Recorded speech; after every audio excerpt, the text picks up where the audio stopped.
More wild swings for Bitcoin overnight, as Morgan Stanley came out with a new note saying the cryptocurrency's true value could be zero. Joining us at Post 9 is Michael Casey, senior advisor at the MIT Media Lab Digital Currency Initiative. He's also chairman of CoinDesk's advisory board and co-author of The Truth Machine, The Blockchain and the Future of Everything, which is on sale February 27th. Good timing, my friend. Purely accidental, Kelly. But yeah, we did seem to luck out. This time, for once in my life, I timed it. Do you realize you now represent, we set this up as MIT thinks this about Bitcoin. You represent MIT. That's a bit of a stretch. It is a very large institution with a lot of people. So yeah, I represent myself in this game. Okay, well, you are deep into how this, we were just talking about this, how Bitcoin and blockchain actually work. Here's a point that was raised earlier.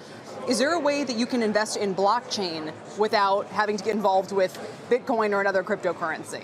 Oh God, that's a rabbit hole, right? Because I mean, it depends what you mean by blockchain. There are a lot of people who think that you really can't have a blockchain without something like a cryptocurrency in Bitcoin because it ceases to be the decentralized distributed ledger that it should be. So the answer would therefore be maybe, if you believe that it's possible to create one without it. And you could possibly invest in these companies that are providing these services that are without cryptocurrencies. And so Chain.com is a startup company that's doing pretty well. I mean, there are companies that are working with them. NASDAQ, for example. Maybe NASDAQ's a little bit of an exposure to it, not very much.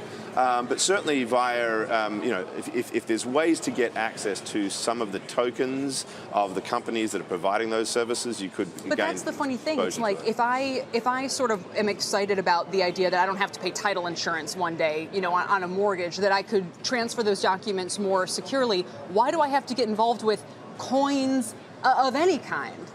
Well, ultimately, because it's the incentive system around which you create a truly permissionless architecture for a distributed ledger. Without that incentive system, then it becomes something that is still partially centrally controlled and therefore is at risk of what we call, censorship or control, right?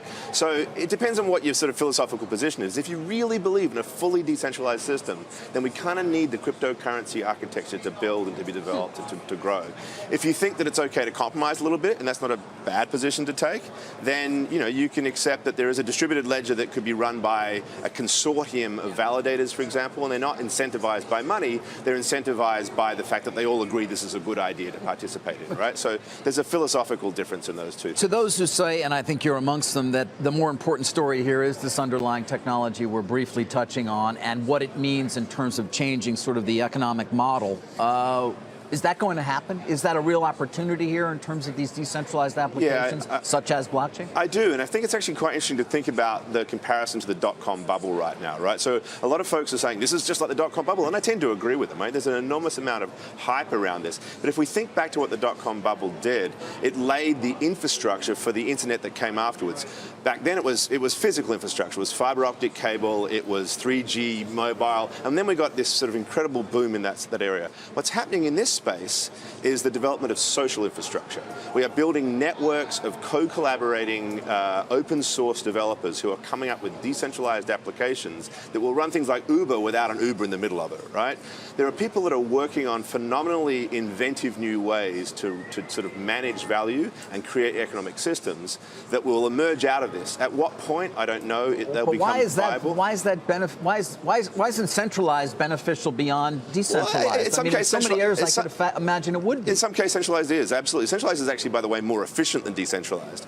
But if you look at what's happened to the internet, it is a manifestation of the problem of centralization. So we have these behemoths, these Amazons, these Googles, these Facebooks, and they are a function of the fact that we weren't able to figure out how to transfer value in a decentralized way. So we ended up with these monopoly powers. So this is a demonopolizing process. And you're right, sometimes a monopoly is good because it's more efficient.